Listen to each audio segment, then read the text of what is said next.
Welcome to the Brute Strength Podcast, bringing you worldwide experts from all areas of health and fitness. We cover training, nutrition, coaching, and mindset. Welcome your host, strength and conditioning coach, 2012 and 2013 CrossFit Games champ, Michael Cazayoux. Mind, body, brute.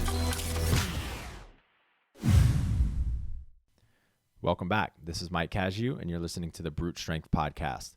This week's guest is Mat O'Keefe. Mat is the owner of Redline Gear and the president of a company called Loud and Live Sports, which just bought the majority shares of Wodapalooza earlier this year. And it also encompasses his work as an agent to a lot of the top athletes like Mat Fraser, Katrin Davidsdottir, Cole Sager, etc. And I've gotten kind of an inside look at Mat's success over the past 5 or so years. He's actually even stayed at my grandma's house in New Roads, Louisiana. And I wanted to give him the platform to just talk about how he's become so successful, because I think all of us can learn something from it. The way that he does business is very ethical, and he does it in service of others and to create value for others. So we start the show off by talking about how he got started as an agent by meeting Mat Fraser, how he almost got Mat kicked out of the 2014 games. That's a great story here. And then we go into his career, all of his career changes, and what he credits to his success over the past 10 years. Finally, we talk a lot about the changes that are going on in the CrossFit Games and whether or not it will succeed long term. And if anyone knows, I feel like it's him, because as I said earlier, he is really at the forefront of the sport of fitness now. So before we get started, if you haven't done so already, please head to iTunes, leave me a quick review, hit the subscribe button, share it with a friend. Enjoy the show. Mat O'Keefe, what's up, brother? Hey man, how you doing? Good to be with you. Hell yeah, man! It's been way too long since we've chatted. I wanna talk about obviously all of the changes in the CrossFit Games, the CrossFit community, because you have such an integral role in the changes and what's to come in the sport of fitness. But first, I want to talk more about your kind of career history and how you got to where you are, because you have one of the most colorful career histories, and you've just grown so rapidly over the past 5 to 10 years. And it's really inspiring, and it's just a great story. So I want to say it all started with an auto dealership. So you go from car dealership to insurance salesman, and then you take a chance on an apparel company called Redline Gear. And right around that time, I know, is when you met Mat Fraser. And I think you have an interesting story to tell us about when you worked with Mat, when you started working with Mat.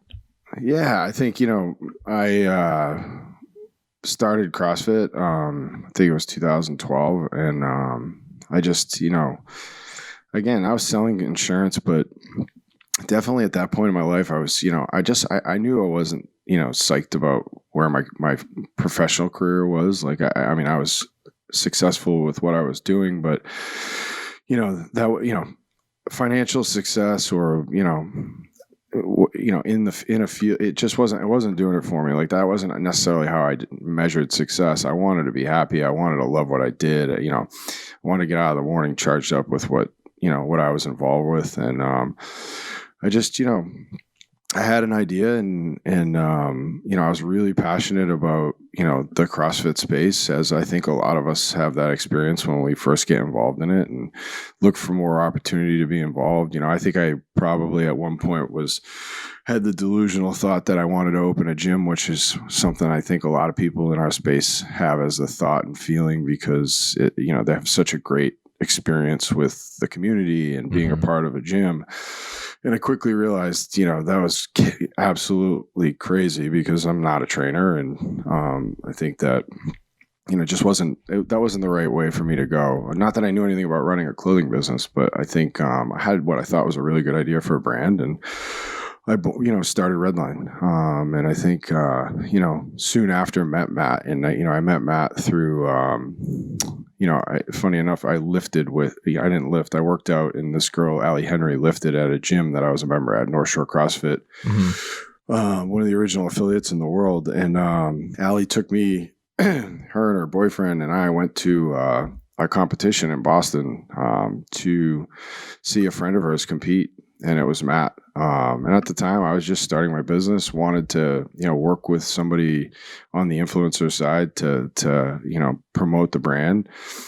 And, she connected the dots for us there. And that's sort of how I started in business. I hadn't even launched clothing at that point. So when Redline launched, and Matt was a part of it.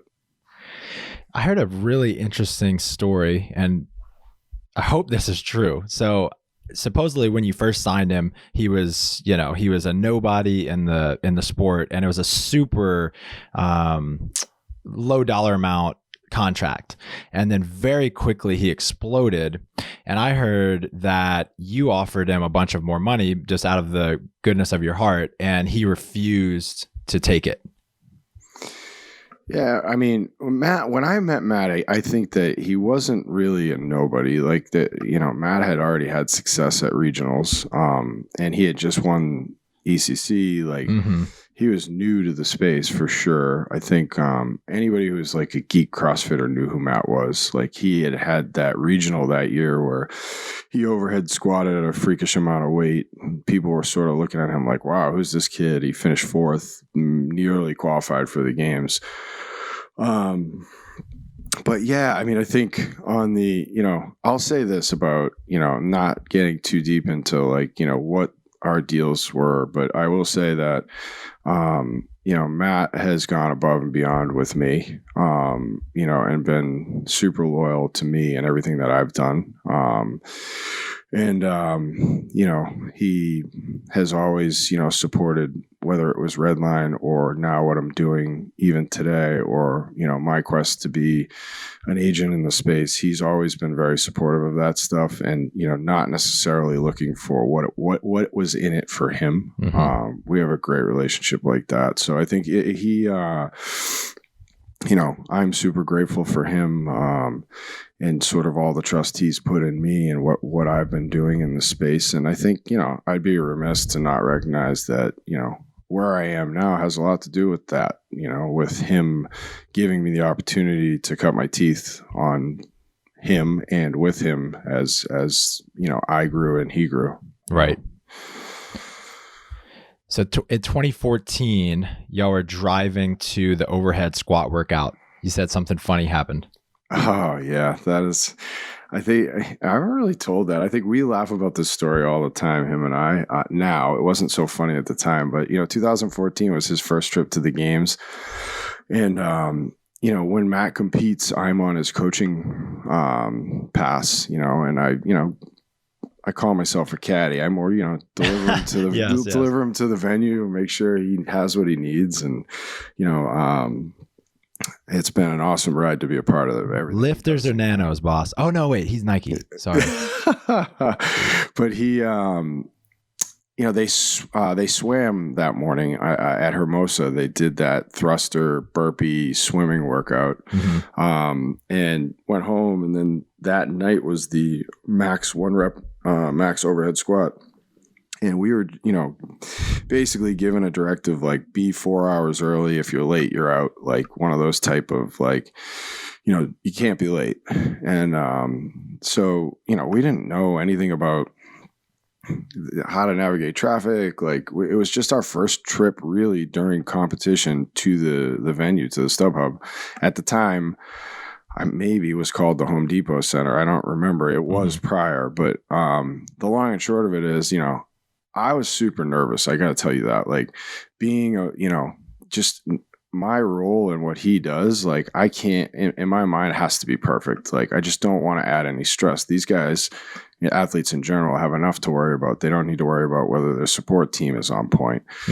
And anyway, I plugged in the venue, and we're heading, and we're hitting traffic, and it's getting stressful in the car. Matt is getting stressed because of the traffic, and we get off the highway, and he's asking me like, "Are we close?" And I said, yeah, it says we're like, 2 minutes away. And we pull up to the light, and he and I both at the same time look as I'm about to take a left turn. And he looked at me and he's like, you went to a fucking Home Depot, didn't you? And I was like, whoa, no. It was really funny, but I had plugged in Home Depot Center, must have really quickly, nervously clicked Home Depot. And I clicked a Home Depot in maybe Carson or close by. But we were still about, 25 minutes for the venue, and like obviously late. So we got to the venue like a half hour late, and, they had, luckily put some scare tactics into these guys to be super early, and it didn't really play out. But as I dropped them off, it was really funny because, I looked at them, and I mean this sincerely, like we've never had, even since then, like even a remote heated moment. Right.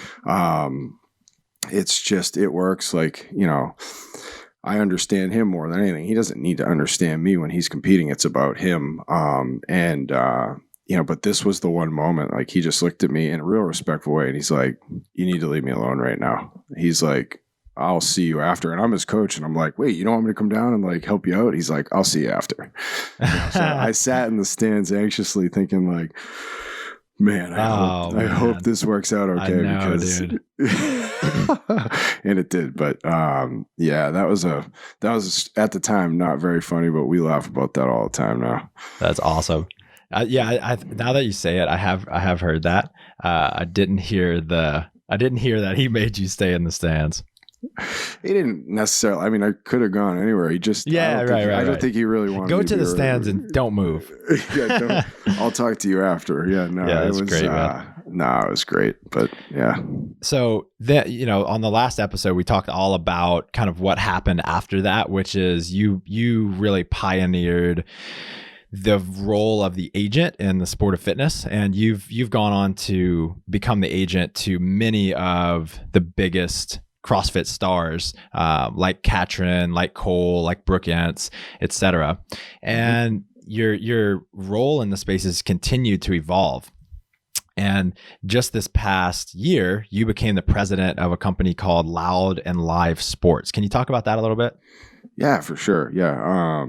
It's super exciting new venture, really, that just, built off of, what we're doing with athletes. I think, rewind a little bit back to like almost this time last year, I began to do some consulting for a company out of Miami called Loud and Live that had purchased a majority interest in Wodapalooza. And they were looking for some help in the industry with brands, and the founders had steered Nelson and Marco, my partners with Loud and Live, towards me, and so I worked with them through Wodapalooza in January, and quickly identified that there was a lot of symmetry between what I was doing, what we were doing, on the agency side, and what they did with their agency. They were an entertainment-based agency that owned events properties. They were predominantly in the Latin music world, concerts, festivals. They did talent representation. They did brand marketing work, engagement marketing, digital marketing, and they had media properties. And, some of those things were facets that we didn't have, but it certainly, it was a very cookie cutter approach to sports marketing. Like you own event, like IMG owns events, and they rep athletes, they do marketing, and they have media. So we, started to talk a lot about, Sammy and I, and Sammy is Matt's fiance, and Sammy's worked with me now for a couple of years. And it was, just Sammy and I doing all the athlete work that we were becoming really busy and could use some support. And we had a lot of things that we wanted to do, more things we wanted to do, either with brands, particularly, that we just couldn't capitalize on. And we were looking for an opportunity to get some support and or merge with somebody that could help with that. And, we quickly after January's event talked about just merging on the marketing side, and Nelson and Marco, the founders of Loud and Live, wanted to start a sports agency, and they wanted to do it somewhere focused in a channel sport and didn't necessarily want to go the mainstream route and had already invested in Wodapalooza. So, they saw an opportunity and we got together on that. And I think, the Wodapalooza piece, which we can talk a little more about, I think it was a very, late add-on to that, an exciting add-on. But, the initial intent of the merger was just to get better with athletes, be able to do more with and for them, help them grow, help us grow with them, and do some work for brands. So that was really, how that came to be. I don't know. I've probably been there we've been together about 9 months now. That's awesome, dude. Yeah. One thing that I love about you, and I think this is, if not the biggest reason for your success, at least one of them, you're one of the most well-connected people I know, if not the most connected in the industry. And I think it's because you're just constantly delivering value to people, almost always without expecting anything in return. You're connecting people, you're hooking them up with sponsors, you're pointing them in the right direction, giving advice, and you're almost never looking for something in return. And I understand the power of influence in psychology, and I know about the reciprocity effect. And you're not using it as some like sales tactic. You're making genuine friendships with people, and I think these relationships are leading to greater and greater success for you and for your athletes. How conscious has all of that been? When I started out, and I still have this mindset today, and I think you're identifying that, but when I started out representing athletes, it was truly out of passion for helping them and protecting them. And I really did it for friends to start, and I think when I did that, I think that, and we started doing it that way. It's how I kind of always wanted to do it. I've never done this for $1. Yeah, I'm a business guy. I think, that's got to be an important part of it for my family and the viability of me being able to continue to do this. But I think that's, it's never been my focus. It isn't my focus today with anything that I'm involved in. I genuinely want to help people. I take a ton of gratification out of the business and or athletic personal success of everybody we work with. That's absolutely primary for me. It's just what can I do to help them, and even to the extent where it's got to do with even people we don't work with. I feel a high sense of responsibility to steward, my position in this space, because, we're a growing industry, which can, when you're growing and in a growth mode, it can always go either way. And I think we all have to really look at being an integral piece of the pie and helping the pie grow rather than growing your own slice. Because I think, in the end, I've watched it, and this is how that industry has grown. It is getting massive at this point. It'll be interesting to see how that transitions as it gets more and more competitive. But I will say that, it's been a really fun, cool, thing to be a part of, because most people that I've dealt with in the space that I've personally chosen to line up with think like that. I've learned a lot. I've learned a lot through, my experience in general in life, but certainly over the last 5 years, that, you've got to be passionate about what you do. You have to genuinely care and want to help. And I think the rest of everything else sort of takes care of itself. I think that's probably easy to sit back and say, and if there's some young business person out there, what's the key to success? It's hey, be passionate and don't look at it for the money. But that's truly it. I think you have to buy into that. You have to own that. And there's a long process to that. That doesn't happen overnight. Don't get me wrong. What I do for people, the trust factor took a long time, because quite frankly, look at it from any of these kids' perspective is immediate response to some of my help would have been why the hell are you doing this for me? What do you want out of this? Because that's human nature, right? Even today, with success and business being a little more a piece of what we all do, I revisit that daily. Like, it is very important to me that, the relationship side and the personal value is still there, because it means the most to me. And I work on that, not because it's work, because it's what I want. It's what makes me happy. Mm-hmm. Matt, I'm remembering this quote, or kind of, I don't know, this saying I heard recently that hit me really hard in this chapter of my life. And it's something like, we need to stop focusing so much on trying to find our passion, because looking for our passion is kind of asking, what can the world do for me? Instead, we need to focus on developing skills that are valuable to people, and taking more of an approach like, what can I bring to the world? And through the developing skills, we kind of create a passion or create fulfillment for ourselves. It's not something that finds us or that we get. It's something that we can sort of create, which I really love. And what you're saying reminds me of that. Thanks. Yeah. Like, I think that's,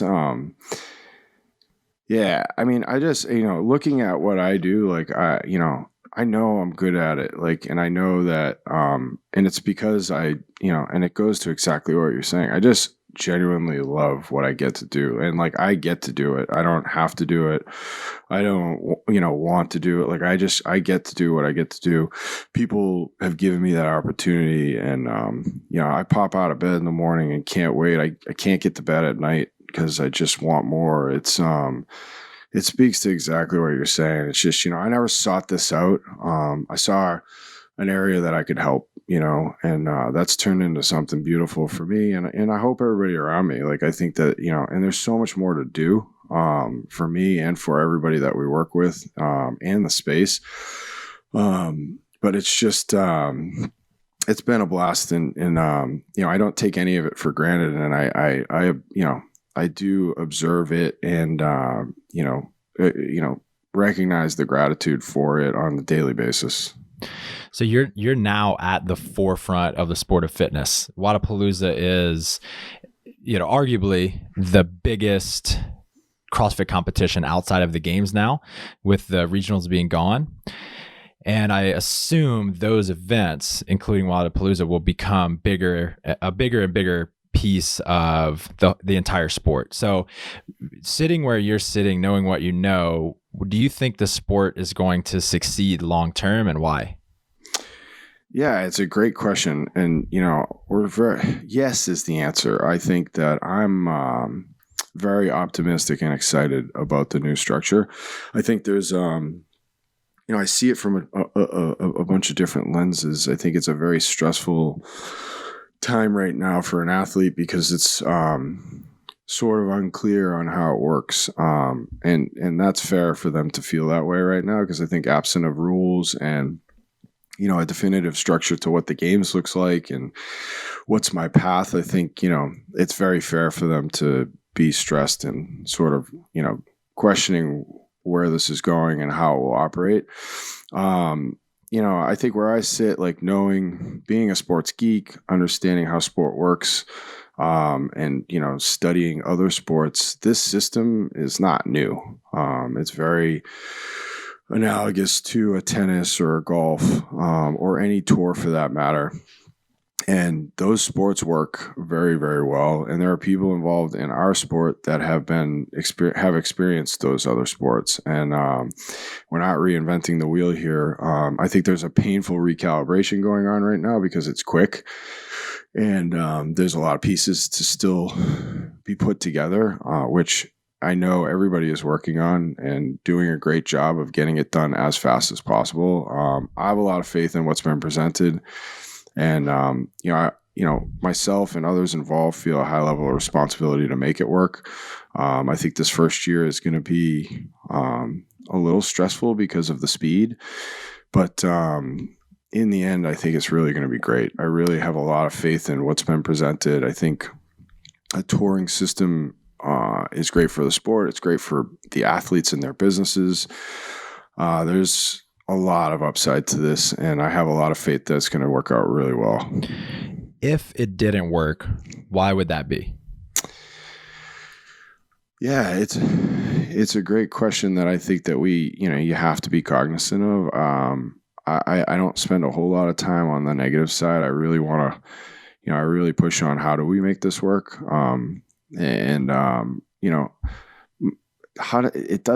It doesn't work if the governing body isn't committed to making it work. Honestly, like that would be the reason it wouldn't work. And I don't believe that's the case. Like it's the governing body being CrossFit. Yeah. I think like any sport, like, the PGA Tour doesn't work if the PGA is just not committed to its success. I think, what I know is like this is the start, and CrossFit's committed to making this work and seeing how this flows this year and making the necessary changes to make it work. If we're all in that mindset, this thing is going to be aces. There's definitely going to be bumps along the way. They're super committed to the long-term viability of the sport and its growth. And they see this, and I would agree with them, long haul, as the way that this does grow and makes it super viable, so that 50 years from now, we're looking at the CrossFit Games still. Right. So, yeah, it's a good question. That's a complex question. I think that there'd have to be a lot of poor management and decisions made, not just by CrossFit, but by events. And, there's a lot that would have to happen for this to fail. This is a living, breathing thing that is, I think has been given some life. I really do. Like, I don't think the other system didn't work. Mm-hmm. It was good. It was, we all knew what it was. We could navigate it. But I think that, and they haven't vocalized this, CrossFit, but I think that there was probably a cap to its growth there. Like, I think, certainly globally, right? Mm-hmm. This system has got a lot of legs. And I think we just have to work hard over the next couple of years to support it and feed it to make sure it's successful. And that, Wodapalooza is going to be okay. Like, Wodapalooza is a big deal, whether it was sanctioned or not. We see a ton of value in that, and really want to be a big part of the system. But I think that, I see our position and our experience, and I want to help other events too, because it's really important to us, to CrossFit, to the season, to the athletes, that, these events that have been given that tag, that sanction, don't make some of the mistakes that maybe we've made or CrossFit has made in the past. We want to help them be very successful so that this system's stable and we can now just move forward with it. What impact do you think this has on the industry that CrossFit has created in terms of new opportunities for business? Do you think it's a net positive or negative? Absolutely net positive. I think, we've always been a global sport, but this truly globalizes it. When you're, you just look at the Chinese market, there's 2 events there. There's 1.5 billion people in China. You've now validated it there. You've given, the 10-year-old a vision on, what that could look like for him long haul. Brands there will get involved. Are you worried about knockoff Red Gear pop-ups out there? I have bigger fish to fry at this point, but no, I'm not. But they're I mean, dude, in general, like, you look at the athlete and you look at brands, like, you look at brands that are endemic to CrossFit, like, they've been given validation and access to markets that they're not necessarily a part of. Mm-hmm. We have a lot of big brands that were born in our space that are very domestic, like, this stretches their horizons. For me, I think if I can project 3 years out, there's probably no system that's better for an athlete long haul. I think, when you're in a wear and tear sport like we are, I think there's that thing of like, wow, a touring CrossFit athlete, does that work physically? That's a question mark, I think. But, spotty involvement, throughout the calendar around the world is, globalization of your brand as an athlete too.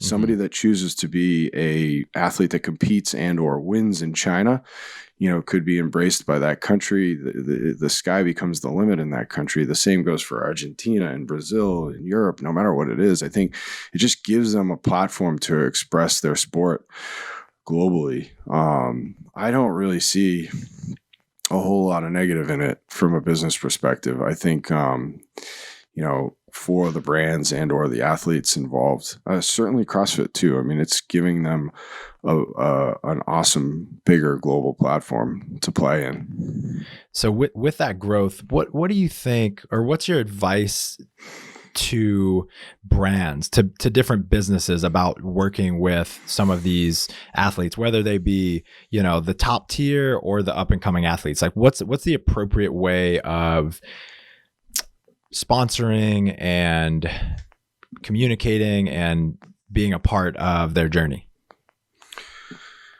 Yeah, I think some of that's to play out. Like, I think it is very easy for somebody who sits in my seat to, structure involvement with a brand, right? I think, it's going to depend. I think that overall, with athletes' ability to be more global, I think it allows even some of the bigger brands to get more involved, like the Reeboks, the Nikes, the Nobles that are global, are on a bigger scale. You could go into, supplement companies that are big and global, like they can go deeper now. Like, I think that there's, more ability for their brand to be endorsed and supported globally.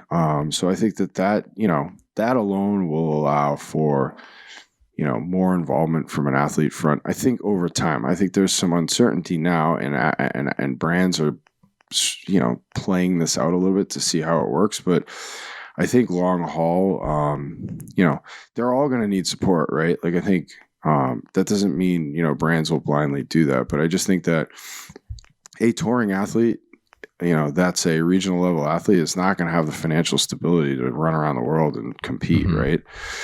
But there's a argument for a guy like me, an agency like ours, to say, XYZ athlete is going to compete in 5 different cities around the world this year, and they're going to be in the mix, and they can promote your brand. They could do appearances. They can wear, your clothing. The broadcasting piece comes into play. Who's to say this isn't, I certainly know in the U.S. market we'll have some broadcast appeal that, globally, what does that look like in Europe and China? Like those, as that becomes a part of this, that it becomes even a bigger opportunity for support for brands to get involved. Yeah, I think a lot of it's to play out. It really is. And I see it playing out very positively in a deeper manner. I think our sport is very top heavy right now from an endorsement perspective. Mm-hmm. So I get this question a lot from some of our athletes about what people should be, what athletes could be doing to get more opportunities to become kind of more financially stable as they're trying to make a full-time career out of training and competing. I'm sure you get that question, or just help people with that all the time. Do you have any advice for those types of folks? Yeah, I think, one thing that's happened is we've become and by all estimations, a very, a much more mainstream sport. The barrier of entry is way higher. 5 years ago, it was a much different game. There's a process involved. There's a base that, the elite have now that just isn't something you can walk into.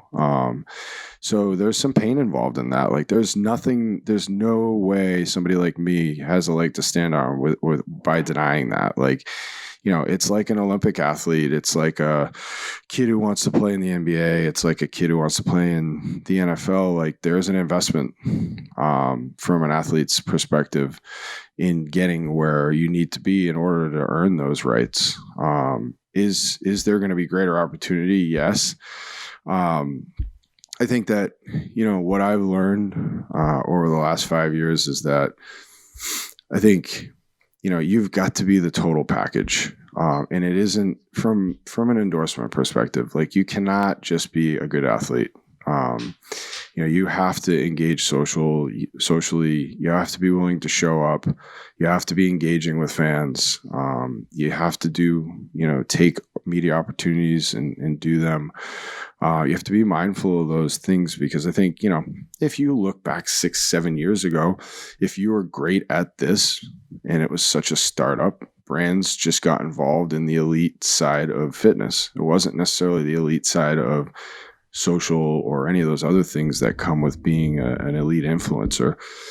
I think that, you as an athlete just have to be ready to be rounded, and that's just not on the floor. But, overall, like I get a ton of email and direct message about, wanting to be a games athlete. And I think that's an awesome goal. I would never say, haha, good luck with that to anyone. But I think that what a lot of people need to realize is, that's a lot of work. What Matt does and where he's at is, if I could like press play on what that looks like and what the buy-in is on that, I think there'll be a lot less people attracted to it. Like Matt gets the gifted tag and the, genetics tag, and like, oh, he's just good at it. He just moves well. Like I've just never been around somebody that's worked as hard as him in my entire life. And, what do you mean exactly? Because I assume he's working out a number of hours a day, recovering. But then again, so are hundreds of other people vying for Yep. those spots. What do you see that he's doing differently that makes you say what you're saying? Yeah, and I think what he does is definitely what a lot of the people at the top of the sport do, which is it's about, a routine, and it's about your sleep. It's about what you eat. It's about not, going somewhere you want to go. Like there's a lot of sacrifice involved, and it's, it's every minute. It's like how your mind is set on what you're doing. It's, thinking about, your next move, your next workout. Like they're all in all day, every day. There's not a lot of balance involved in being elite. And, I think a lot of people would argue like, oh, balance is, great in life and you need it. And I don't see it as an option really in right. being LeBron James or Mat Fraser or Tiger Woods. Like that's tunnel focus on one thing, which is being the best at what you're doing. And I think there are a lot of people in our space that go about it that way. I've been very privy to Matt. He it's daily, it's a grind daily, off season, on season. It doesn't matter. Everything was one thought in mind, and that's him winning the CrossFit Games. And that's, right. A flight he's taken. Is it going to be detrimental to his training? What time he goes to bed, like all that stuff matters in a great, great, great way, because when you're looking for 0.001% every year, to be that much better, like that's the type of percentages these guys are working on. It comes down to those fractionals. It's recovering all day. And what do you do with your off days? It's again, to press play on that, I think a lot of people would watch that and be like, oh, damn, that's what it takes. Okay. That's, cause hey, listen, they're like, wow, you've been elite. You've been an elite, world-class, world champion athlete. You know what it takes. It's not showing up to the gym for a couple hours a day, fist bumping your buddies, running around and going dark in a workout and going home and eating whatever the hell you want. It's everything, it's everything you do every moment, while you're in it. We got an interesting question from the Instagrams by somebody called Hail Mary. And she asked, what is your advice for someone taking on their first athlete as a manager? Oh, wow. That's a great question. Be patient, I would say. I think that was maybe not a great character trait of mine in life, but it was something that I identified through my experience with sales. And then, sort of looking at, how do you help somebody manage their business in sport, or particularly this space? And I'm, maybe because we're in such a growth mode, but, you got to be patient. You have to be very patient with whomever you're working with on so many fronts, but for them too, which is, not necessarily, reacting to everything you've been presented, really playing things out, taking your time. I think that, that's a quick, one piece, but I would say overall, like,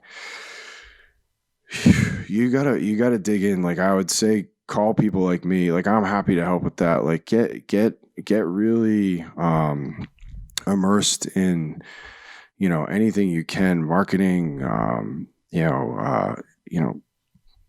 sort of dig into the whole sports marketing world. Then, it's do what I did. I called agents. I have an agent mentor, that I literally spent days on end on the phone with, just trying to figure this thing out. But lean on people that have done it. Don't try to reinvent the wheel. And it is, I'll tell you what, it's super basic. Like, it's just, be protective, be patient, and be a wealth of, be someone be a sponge, go out there and learn from people that have done it before. Man, the obviously everyone hears patience is a virtue, some aspect of that throughout their lives. And I've heard it all of my life, and I always took it for granted and just kind of casted it aside until this year. And I had this kind of aha moment that over the past probably 10 years, I've just been such a goal-oriented and growth-minded person. I've been consciously trying to grow in every area of my life. Mm-hmm. And I noticed all of a sudden that almost all of the time I'm just hypercritical of myself. I'm doubting myself for not improving fast enough, about taking a couple steps back, etc. And it just dawned on me that if I could just accept the fact that I am someone that's going to constantly be trying to grow, if I could mix that with patience, then I'll possibly reach my goals while enjoying the process along the way. So that's kind of a new thought of mine. So I think that's great advice for everyone. Yeah, I think that, I've experienced it all over again. Now I've merged. I'm in a more technical environment. Like, I was doing this on my own. Yeah, I had mentors, but, and I wasn't reinventing sports marketing by any stretch, because it is, very straightforward. I think that it's less complex than people might say it is. But, I got thrust into a very formal marketing environment. And, I had to remind myself, just like you, of, learn daily.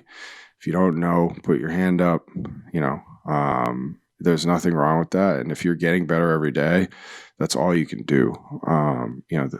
There's like every cliche in the book for you, but it's truly it. Like, if you can really immerse yourself in that, which is, if you've grown every day somehow, at least some piece of you, if you've learned something every day, and, frustration is like a huge detriment to that. Like, we all want to be somewhere, and we have goals.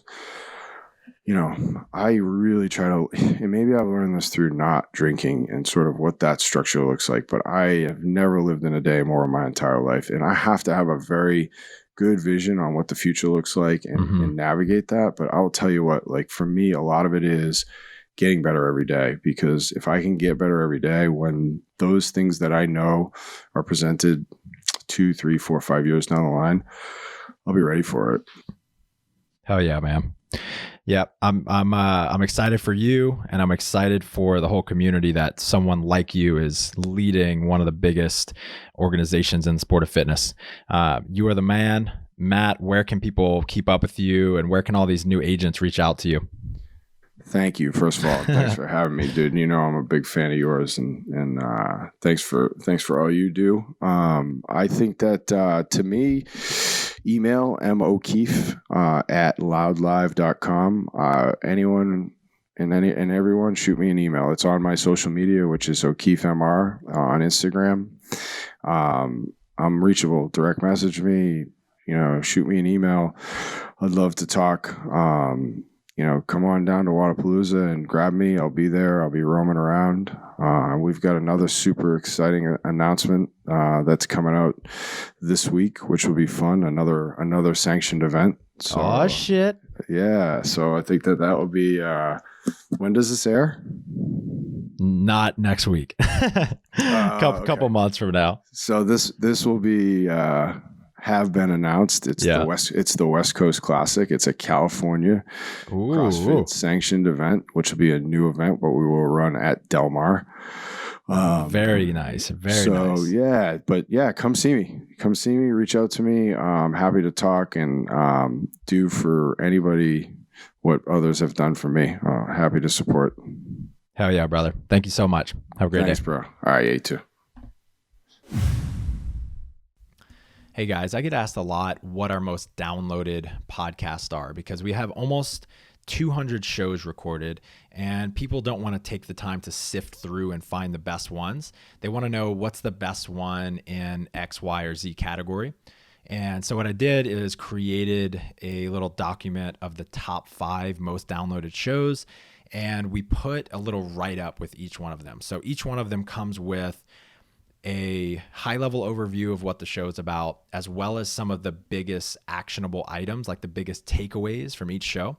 And you can get free access to this by going to brutestrengthtraining.com/TOP5. That's top 5. brutestrengthtraining.com/top 5. So it's the top 5 most downloaded podcast, as well as the biggest takeaways for each. Enjoy. This episode is finished, but your training journey continues. Head over to brutestrengthtraining.com/SSW and grab your free pack of 32 accessory workouts that you can incorporate into your training and start improving your strength immediately. That's brutestrengthtraining.com/SSW.